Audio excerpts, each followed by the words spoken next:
He's not just some psychopath that. That's just One Direction. He's got a bit more about him. He's not in One Direction.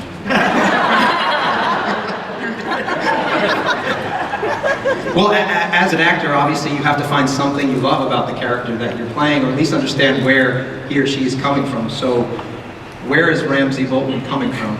I think, poor guy's had a tough upbringing. He's a bastard in the north, which is always difficult. And he's just looking for his father's love and acceptance and recognition all his life, and it's kind of, that's obviously, everyone can relate to that. And boo-hoo. Thanks, sorry.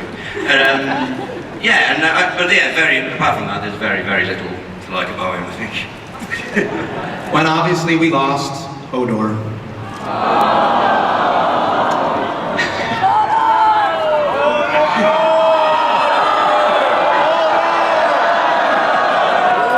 Thank you, guys. Christian, can you talk a little bit about the fans' response and what that was like? I'm sure it must have been overwhelming. Well, yeah, it has been overwhelming. I did not expect it to be so crazy. I'm really, really flattered as well. It's blown my mind. I was in LA a few days ago in a hotel, and all their doorstops said Hodor. I'm going, really? But yeah, it's been incredible. I didn't expect it. I mean, the scene was incredibly written and directed, and I knew it was going to be cool, but I didn't expect the outpouring of emotion. You're gonna make me cry. Alright, let's see if we can make him cry. Well, I apologize for that. I apologize for making you cry. But the crying in a good way, at least. Good. Well, I've done my job now. I'd like to do what the show is consistently doing, which is to transition from the sweet into blood.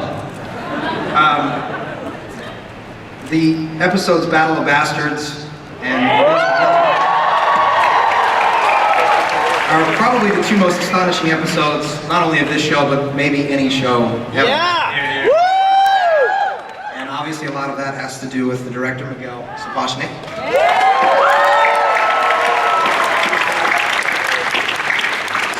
Speaking of the battle itself, obviously we could have a whole panel probably about those two episodes, but we have to limit it to a few questions. But speaking of the battle itself, I read that originally it was based on the Battle of Agincourt, which took place between the French and the English in 1415, but as needs changed, this is your quote, and as did budgets, it became more like the Battle of Cannae between the Romans and Hannibal in 216. Can you talk a little bit about what you meant by that? What changed and how you changed it? Blimey. Originally when we talked about it, the whole idea was to steep it in history. So they wanted a strategic, pitched battle. And so the Battle of Agincourt was, I believe it was the French and the English, wasn't it? French and the English fought it out on a field, and correct me if I'm wrong, because I might screw this up completely, the English attacked and the French encircled them and caught them in a pincer movement, a double envelopment, and once they had them in a pincer movement, they basically used archers to mow these people down.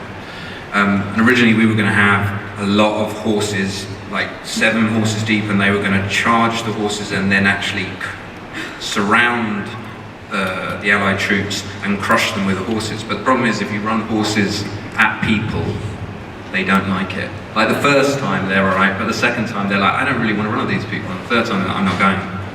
So I'm guessing the people don't like it either. well, sometimes. So the decision is that we weren't going to run horses at people, but instead we were going to run people at people. And then there was this other idea, which I always loved and was probably the first image that I imagined in my mind when I saw when I read the outline, which was this pile of bodies. And this was something Dave and Dan were really keen on, and something that actually we had a lot of kind of back and forth, because initially it felt like, where does this pile of bodies come from? And then the more research you did, you started realizing when everybody dies, they become a pile of bodies. and gradually this pile of bodies really gets in the way of you achieving anything on a battlefield. And in fact, in the Battle of, is it Cannae? Cannae. In the Battle of Cannae, what was happening is these heavily armoured knights were going down into battle, and they were getting stuck between piles of bodies, of dead bodies, and they were becoming sitting ducks to then be picked off, which seemed horrible and a complete bummer to go out to battle and then get your foot stuck somewhere and get picked off. So that seemed like a good way to approach the battle, which is what we did. And in terms of budget constraints, did that have something to do with it, or was it just? The not using horses that definitely was a budget constraint. I think any time you do something this big, you always start with something that's bigger than you actually have the money to do. And then what you come up with is creative ways to turn that disadvantage into an advantage. So there's so many things. In Hard Home the year before, it was the same thing. In this one, one of the reasons that we decided to have the Wall of Shields that arises was because we didn't really have the money to see what was behind the Wall of Shields, because we'd have had to stage all the fighting and dead bodies, etc., etc. We just didn't have the money to do it. Even when we were doing the body pile, we had 257 bodies, and that doesn't quite cover the body pile. So between setups, 10 people from the art department will basically run and move all the bodies to another place, and then move bodies to another place. And it was all about trying to cover this big pile of chicken wire that we didn't have the money to cover. Well, I saw that you're not on the list for directors this year, but we can expect you back next year? I would very much hope so, yeah. Yeah!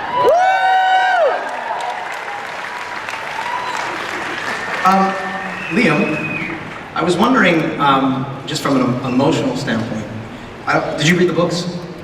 No. Were you aware, before you read the script, of the death of Shireen? No. When I got the scripts the first time, you would have heard the clang of my jaw hitting the ground when I read it,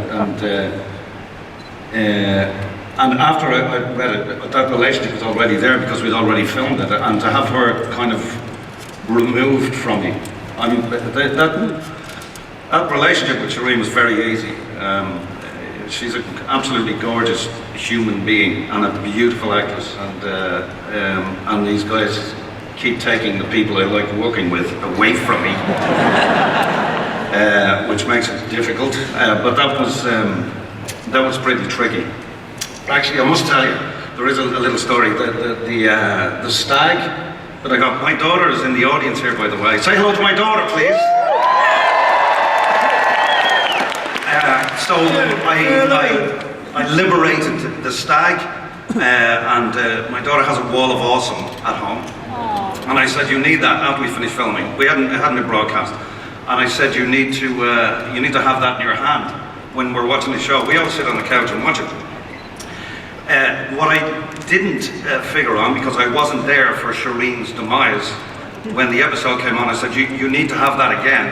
And she'll tell you this, she had it in her hand. I hadn't seen it, and we sat down to watch it.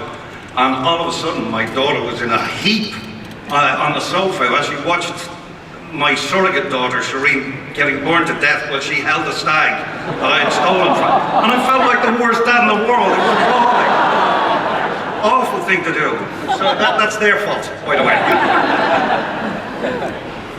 Well, there's probably not a more lovable character in the show than Samwell Tarly. You realize when he sees the library that he smiles, and you realize that nobody in the show ever smiles, except for maybe Cersei. But I don't know if that's a smile as much as it's like an involuntary muscle response to something evil that pleases her. But there's a certain sweetness about Samwell, and the way that John plays him. Not John. Samwell, yes. John, no. And I think we can assume that David and Dan and the world of Game of Thrones hates sweetness, and that eventually you will be executed. So I'm wondering if you could choose the way you will die. Now is your opportunity, and I think I'd like to hear it, and I'm sure they would as well. How wonderful would it be, or kind of how the poetic justice of Sam has always been told that books are folly and they're to be dismissed, and nobody with any real common sense ever deals with books. He said, no, actually no. People who read books can do good in the world, they can do good for the greater good. Yeah, see, right? He's never been around this many books before. He's climbing up the bookshelf. To get a particularly, artistic, or book from the top shelf. Gets all the way up there, doesn't, severely underestimates his own weight. Tipples backwards off the bookshelf and pulls all of those books down to the top of it. I'll direct that. John, Miguel, you could direct this bit, right? We saw your work with John under the bodies in Battle of the Bastards. Imagine Sam trying to fight his way out of all the books that he's loved his whole life. And now, if he hadn't got what he wanted, he'd still be alive. It wasn't battle that killed him, it was books that killed him. Oh my God! That sounds like a win. Joe likes himself. Little knowledge is a dangerous thing. So female empowerment, obviously a huge aspect of season 6, but really, I believe the series itself. And I think that no character personifies that more than Nathalie Emmanuel's character, Miss Sandai. Miss Sandai. Everybody got a different pronunciation for that, I noticed. Miss Sandai. Yes, Cersei and Dany, Brienne, Yara Greyjoy are women of strength, but so much of that comes from violence, or the threat thereof, whereas Miss Sandai, a former slave who speaks 19 languages, offers something else. Compassion, intelligence, keen insight into the human condition, and in some ways, to me, it's the most impressive trajectory of anybody on the series. Can you speak a little bit to Miss Sandai's role in the future of the Seven Kingdoms, as you see it? It's hard to know what the future brings for her, but I think that she genuinely believes in Daenerys and her claim, and Daenerys has saved her life and liberated her and acknowledged her brilliance, because it's something that she also has. There's these two women that sort of respect and lift each other up, and it's a really sweet friendship and I guess working relationship as well. So I kind of hope that Missandei continues to support Daenerys and they sort of continue to be this sort of girl power couple. Conleth, Varys has...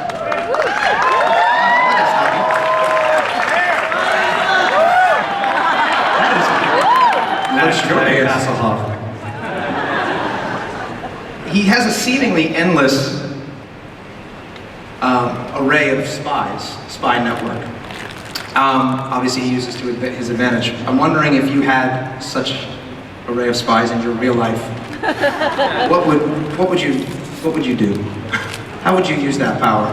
For evil or for good? Oh, for good. I despair of the world at the moment with everything that's going on, and I think we should all be heading towards inclusivity rather than exclusivity. So I admire his approach, and I love that this season you got to see him interrogate someone, and it probably wasn't what people expected, but that's just the way he works. So I like him, and most of the bad things are said about him by people who don't like him, which is a great example of the way the world works. But I think he's, so far, I mean, it could turn on its head, I've no idea. He could have been working for someone else the whole time, but it doesn't feel that way, certainly. And so I guess I'd use it for good. It seems like you're having a ton of fun, and you're coming at it. So many of the scenes when we cut to you, they play comedically. In fact, when you watch the show, which I find really interesting, I've been to a few of the premieres, people laugh throughout the show, and it doesn't necessarily happen as often when you're sitting at home. But there's something about when you get together with the community and watch it, and I think a part of that, obviously, with Peter and with you, I'm wondering if you're doing that on purpose to bring a comedic bent to it, to bring a little bit of levity, or is it on the page, or is it something that It's all on the page, and some of David and Dan's descriptions are hilarious, like "what bitch" or something like that, you know. But no, it's just an exquisite script, and it's perfect when you get it. You just go with it, and we're very grateful for that. So are we. Yeah. Sophie. You've had a big year. I've had a what? A big year. Oh, right. Big, brutal year. I should say Sansa has. First question that I think a lot of people would like to know, I certainly am one of them. Why didn't Sansa tell Jon about the Knights of Vale? That seems like important info. Yeah, that's what I was wondering. Why do you think? too. Sansa didn't tell Jon because she wanted all the credit, and it was a more dramatic moment when she showed up, and it makes for really good television. Now here's the question that I'm wanting to know. Why It's Always Sunny in Philadelphia didn't get an Emmy nomination? I don't know. You guys have won. What are you doing wrong?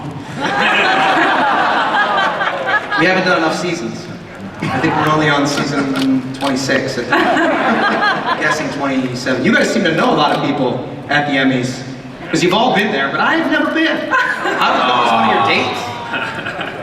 Well, you deserve to be there. Yeah. Not here for me. Well, do you believe that Sansa believes that Jon is the best fit for the Iron Throne, or do you think she maybe believes that she is? Or someone else? I don't know about the Iron Throne. I think Sansa, she believed it was probably more of a joint effort in terms of the Battle of the Bastards. She believes that they should both be king and queen of the North, for sure. I don't know about the Iron Throne. I'm not sure she's so keen on that anymore, but I'm not sure she believes that Jon is capable of running Winterfell in the North. I think she thinks he doesn't have the intellect, the knowledge, the experience that she has. And I concur. But she knows that he has wonderful morals, and that kind of, those stark morals that, inevitably he'll make the right decisions, or the good decision, but whether it's going to benefit anyone is another story. Whatever, Jon.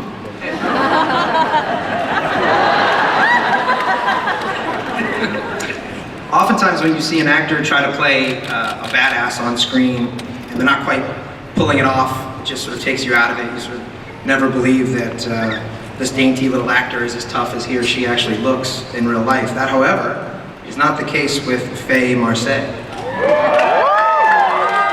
He pretty much channeled the Terminator, Arnold Schwarzenegger. Stole that one. Yep. I was like doing a scene and I was running, and then I was sort of mid-scene and I realised that my arms were doing this, and I thought, yeah, I'll keep that. And did, and it went down pretty well. So yeah.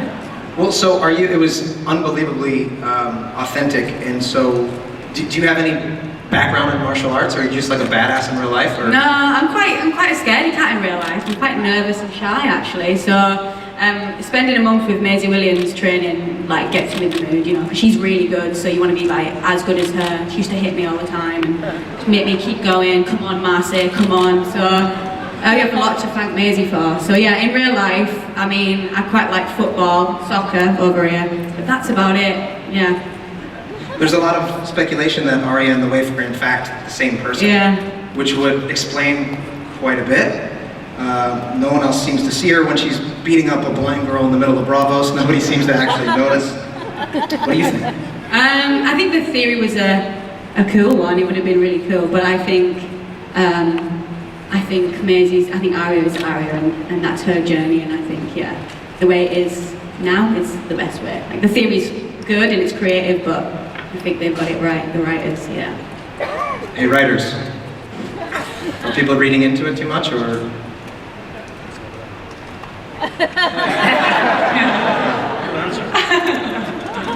That's fair.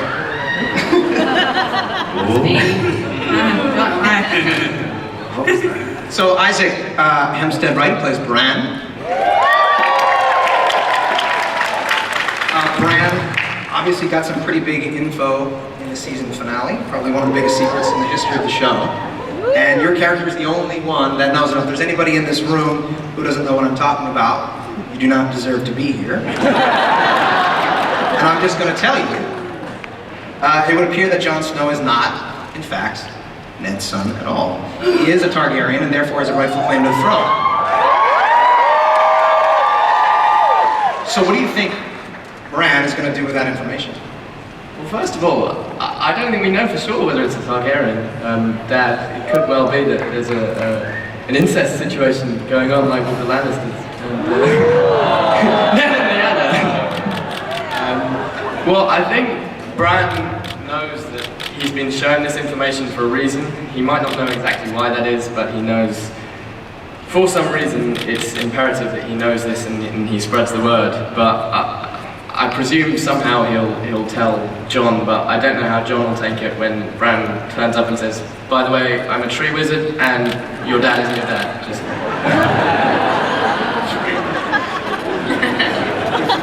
So you pretty much grew up on the show. You started when you were 11? Yeah, Sophie and I both started when we were fairly young. And, what's it like to be internationally famous at that age? 11, 17? I kind of... It's fun to be here, but you don't really notice it. I think you just kind of take it as it comes and enjoy what comes of it. I have a question for everybody that I'd like to have everybody answer. It's two-parter. One, I don't think you guys should answer. We can start with Miguel. Who do you believe will win the Iron Throne, and who would you like to see on the Iron Throne? That would be tight. Yeah, I don't know, to be honest with you. I would be very happy if they shared it, but I don't think that's going to happen. Well, the only hint that we have of this is Mr. George R. Martin said that the ending would be bittersweet, which doesn't give too much away. But knowing the deranged minds that we're dealing with on this show, it could be anything. Listen, I hope I don't get this right. I have an image of a White Walker sitting on the throne with the Night King with his leg over the arm, sucking on a Cuban cigar. But what do I know? When it comes to that, what do I know? It's tricky, isn't it, when people ask you how do you think it's going to turn out? Because you think, what if I'm right? Yeah, worst what thing he's is meant wrong. to do. And then in 2 years' time it flashes back to this and John Bradley spoils it all. But I'd say, just out of pure blind loyalty, I'd say, John. Just because that means that I may be in it till the end as well, and the way it goes. As is Maester. I have a similar motive, and I have to say Daenerys, because the loyalty thing. Because I think she's a good girl. She can be very ferocious, but she's generally cares about people and wants to change things. I think she'd make a good queen. But at the same time, I'm so excited about the Starks all sort of coming back together. So who knows? Who knows?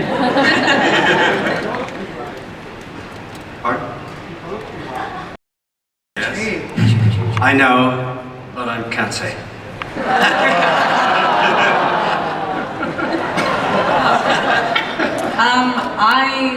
I think I want Littlefinger on the throne. I just think it'd be...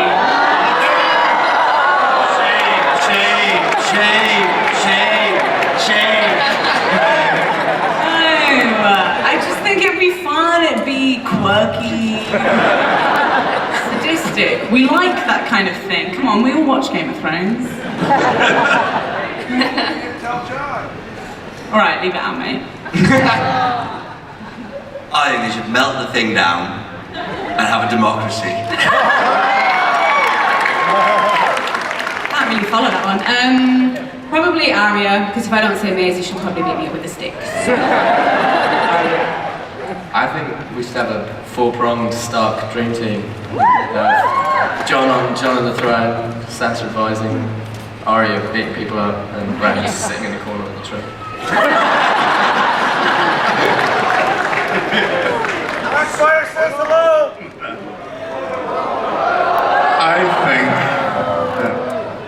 I think the throne's probably not going to be important by the end of the show. I think there's going to be a huge battle between the Night King and Daenerys, and I think Cersei's probably going to get flattened in between somewhere.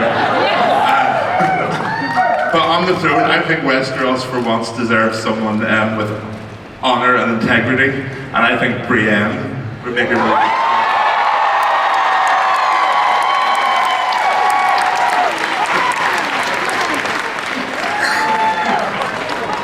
I think we're going to open it up to some questions out in the audience. I'm not sure where they are. Oh, there we go.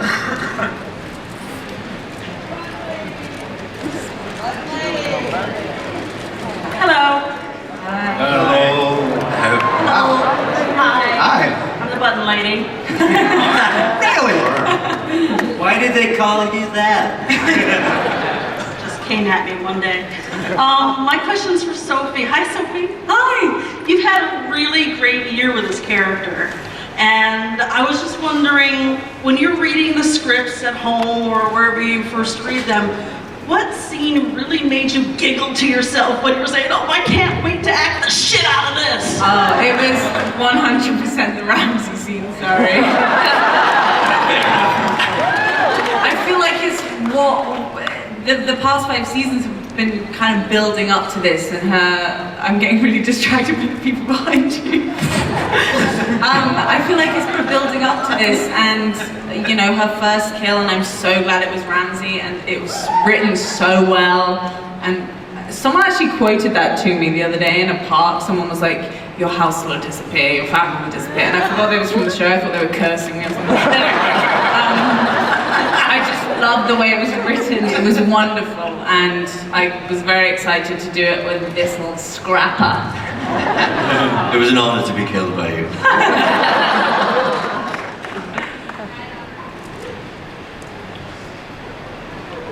Next. This question is for Faye. Awesome. Yeah. Oh wow, good eyes. Hi. Oh, you've gone. Go ahead, darling. Somebody turn on the volume. It's on. Hello? Hello. A girl would like to know, Oh no. what was the favorite part of training for your fight scenes? I guess they were kind of choreographed like dances, and so we spent like a month in Northern Ireland doing that. And I remember one day where Maisie and me were really no, actually this was after filming. So after we filmed episode 5, we spent all day doing that, and it was so much fun. But me and Maisie were hitting each other a lot. By the end of the day, we were so tired that I went back to my hotel room and fell asleep face down in a plate of salmon. So even though it was a good day, I woke up like this. I looked in the mirror and was like, man, that was a tough day. So yeah, that probably that day, because we were both really tired, but we had like a lot of fun. Yeah. Salmon face. Awesome. Shouldn't have said that. Hi. Hi. Oh. Hi, Natalie and the rest of the cast. Hi. This question is actually for Sophie. Oh. Okay. So. Tease. Basically, so Jon Snow and Sansa aren't really brother and sister, and Don't ask me this. she likes redheads. So I was wondering.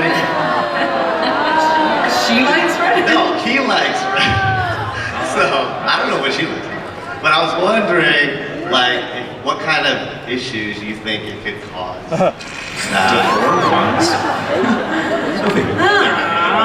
Here we go. Let's get the party started. John likes redheads, he does, But Sansa and Jon have grown up together. They may as well be siblings. They have that sibling rivalry. I don't know, but I swear to God, David and Dan, if you make anything happen, I'm gonna kill you. I don't want to take It part. hadn't occurred to us, but thank you. Nothing will happen. Hi. Hey. Hi. Benjamin Colgans is back. I'd like to ask the panel if there are any great stories, funny, that they'd like to share during the production this season. I'm sure there's so many. Kit farted a lot. Exclusive. That's it.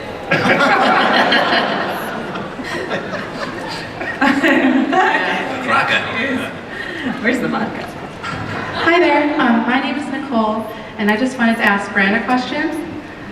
I just wanted to ask you how you felt when you found out about, when you had the vision of Jon Snow being born.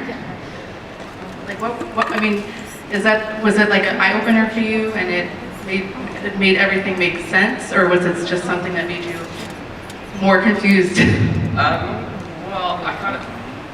Well, because the Tower of Joy stuff was split into kind of two scenes, one earlier in the season and one later in the season. So when I first read it, my immediate thought was, I'm going to Spain, so I'm going somewhere warm rather than cold. Can't be honest. Then I actually read it, I suppose overall it's a very interesting kind of arc, everything that happens within the Tower of Joy, and I wasn't actually aware of the whole. I knew about R plus L equals J and so forth, but the Tower of Joy I hadn't actually come across. I read up on it and found all the theories. So it was really cool to just be able to read it, let alone actually have involvement in the scene. I think that was what was so cool about Bran's visions, was that it wasn't just the audience watching a flashback or something happen, it was the audience getting to watch another character react to this kind of rich history of Westeros. So for me personally, yeah, it kind of, it was nice to see it all click together.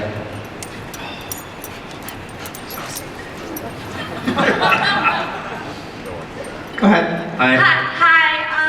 So my question is for the executive producers, and at the beginning of season 6, you guys had a lot of different character storylines, so I was wondering how you were dividing those characters into different episodes.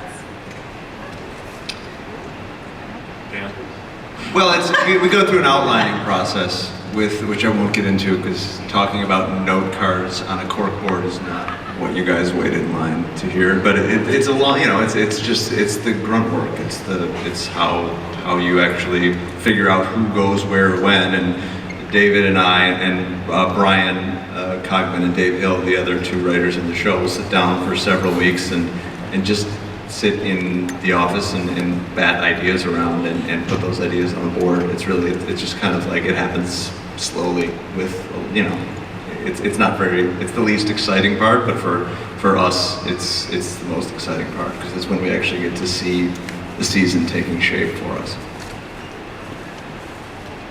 Hi. Hi. My question is for Sophie. Since the beginning of the series, Sansa has made like a complete transformation. She's almost like a new character. How do you think that transformation is going to continue, and where do you think she's going to end up? Wow, that's a really good question, because I genuinely have no idea. I feel like they could take her in so many directions. I mean, she's really become kind of a leader in her own right, but there's also that sense after she had that scene where she killed Ramsay, you wonder if she's kind of got a taste for killing. I mean, Miguel.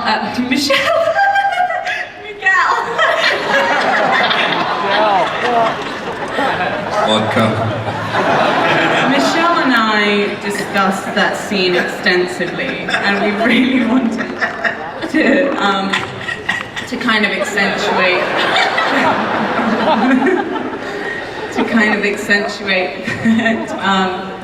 What do you say? Don't break my heart. We really wanted to kind of accentuate that kind of look back where she almost walks away and then she looks back in to the kennels with this kind of passion for it and this real intrigue and I don't know. Yeah, we really tried hard. We spent a long time messing around with that scene when we were actually shooting it because there's such a wish fulfillment aspect to it. You know, that's the thing that everybody has been waiting to see for quite some time and that she's been waiting for. And we needed to milk it, but not too much. And we also needed to remain slightly ambiguous about what her feelings were about it. But I think one of the things that clinched it is when there's a close-up of Sophie and she goes to leave and then she kind of pauses and then she gets drawn back into it, just as you're hearing Ewan scream like a pig.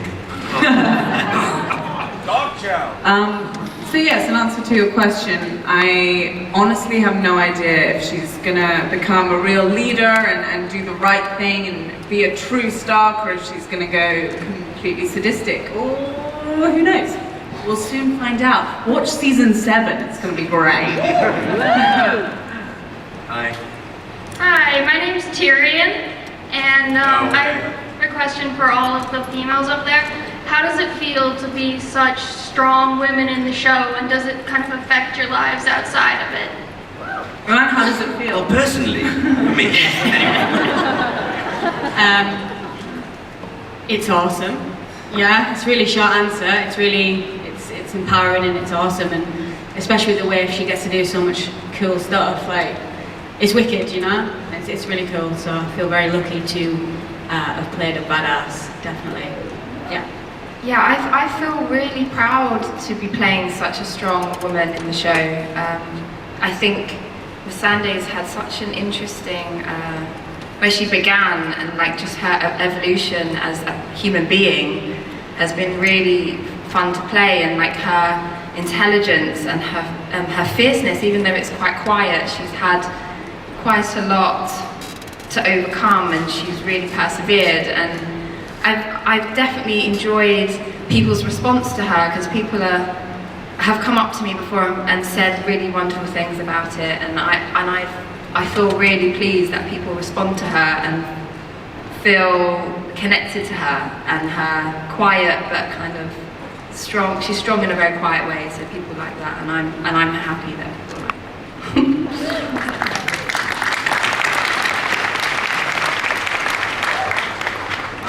Hey guys, I'm a really big fan, by the way. I just wanted to ask how your character / experience with the show has impacted your life. Life-changing, I would say, for me. Definitely. I'd never been to California until 2 years ago. And I'd never been paid this much in my life.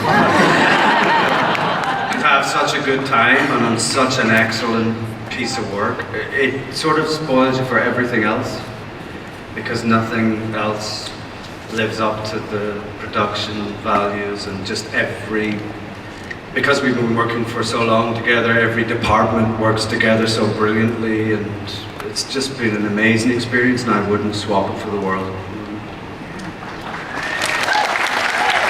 We have time for one more question. Wait, let's make it 2.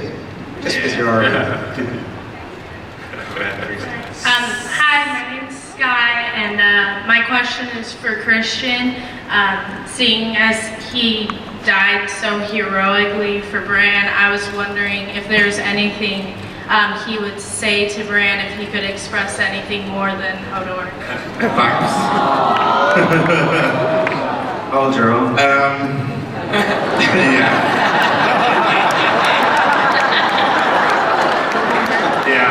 I've been asked that question before. What would the first word you would say to Bran if Hodor could suddenly speak? And it would definitely be no. So it's going to be like, hey Hodor, carry me to that tree. No. No, sorry. I think Hodor would be happy the way he died. I think he would be. I think he enjoyed protecting and looking after, as I did with Isaac here for the last 6 years. And I'm going to miss him. So I'll never get rid of him, really. I'll never get rid of you, really.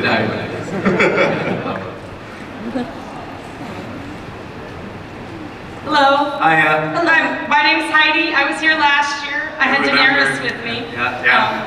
We asked about the rape culture. Yeah. Last season was amazing. The payoff was incredible. The women kicked butt this season. And I'm very excited about the upcoming Cersei Dany Smackdown. So can you tell us a little bit about what we might expect from their inevitable meeting? Sure. Dan? Yeah, this is Can you definitely tell your us question. anything? Liam? Yeah, there's going to be a list of exclusives now. You're lucky you're here. Off you go, guys. We don't know. Maybe they'll just get on really well. Yeah. Like, hey girl. Yeah. We're both strong women. I love your hair. This is actually a pretty good transition because we happen to have some exclusive video for the upcoming season. Would anybody like to see it? That was pathetic.